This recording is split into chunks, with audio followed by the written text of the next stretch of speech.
What's up, everybody, man? It's your host, Dub Q, and I'd like to welcome you to the Black Cat Panther podcast, man. The resurgence is here and in full effect. So make no mistake about it. If you haven't already, like, comment, subscribe to the channel, show that love. You already know what time it is, man. Y'all already see the topic over here. And make no mistake about it. Is Will Levis a guy that we all can believe in? Is he that guy? Is he somebody that we should seriously consider as the next quarterback of the Carolina Panthers? So, I have been teetering from the left to the right when it comes to the thought of having Will Levis as my quarterback. And it has really been taking me a lot to look past his numbers. I mean, the guy has a lot of great intangibles. This guy has, the NFL comparisons. This guy has the leadership qualities, but numbers just don't lie. After this combine has come, he came out, he had a great combine. He made all the throws that he was supposed to make. He did everything that he was asked to do in this combine, and still yet your boy Dub Q is a little bit hesitant on your boy when it comes to Will Levis. I don't know if CJ Stroud has polished me up real nice.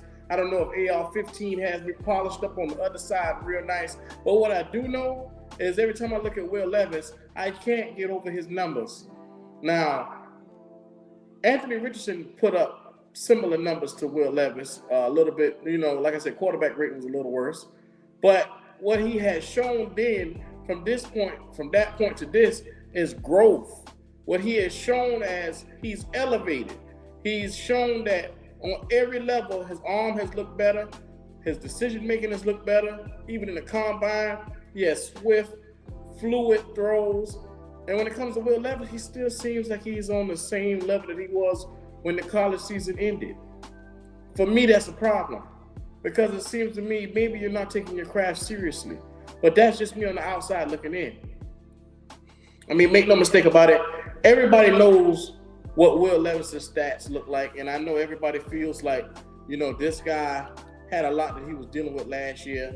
He had a lot that he was dealing with the year before, and it just seems to be, no matter what it is, he'll be fine. He'll shake it off because he's a steady competitor, and he has a competitive nature that will always keep him in the top of everything that he do. I get it. I hear all that, but for some reason, I just can't look past it, man. 2,400 yards, 19 touchdowns, 10 interceptions, and a 60.9 quarterback rating for the entire season. The 6'3" guy, 232 pounds, draws comparison.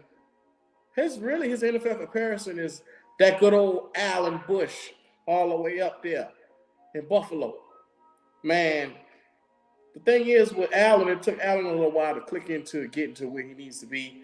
I expect the same going on with Will Levis. If we take him this year, this guy can come in and be the face of the franchise for the next year. It's coming, but it's going to take him at least a couple of games to get up under him, to get right. He has a cannon up an arm.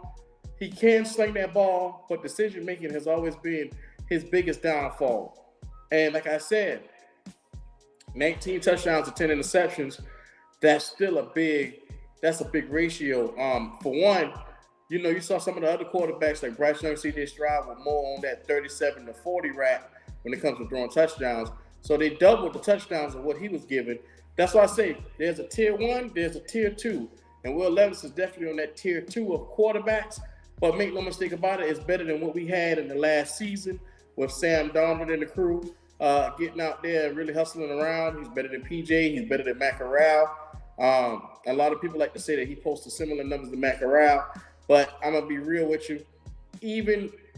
And this is coming from, I've seen the top 2 in this draft, and I'm saying to myself, this may be our more realistic option. So I'm trying to really look into and dig into this guy to see if, one, is there a ray of hope for me to believe in him going forward? Because I want, as a quarterback for the team, somebody that we can all trust and believe that when the game is on the line, he can go out there and make plays to put us ahead of the bump. When you need somebody to come out there and make short throws, completions, get out there and move those chains, you need a quarterback that can think. not forcing into double and triple coverage. Will Levis struggled with that last year. Just food for thought. Your boy WQ is sitting here saying that I want a competent quarterback that can come in and really move the chains. But I see what the handwriting on the wall is in Carolina. They're really trying to gear this thing up to build an elite defense, so that way that quarterback has so many crutches he can lean on, so that way he doesn't really have to come out there and try to be Superman. So Will Levis will have a great ride with this coaching staff, with this defense that they're building, the potential run game. He's not going to be asked to do too much. So do I believe he can come out there and just manage a game mostly? Yes. Do I believe that he is capable of doing that? I do. Now, do I believe he is a guy that can take us to the promised land? I don't. Now, hopefully he can change that opinion in my mind. But until then, look, the committee is still out on Will Levis. This has been your boy Dub Q. And I just gave it to you why. Do I really believe in him? Or, is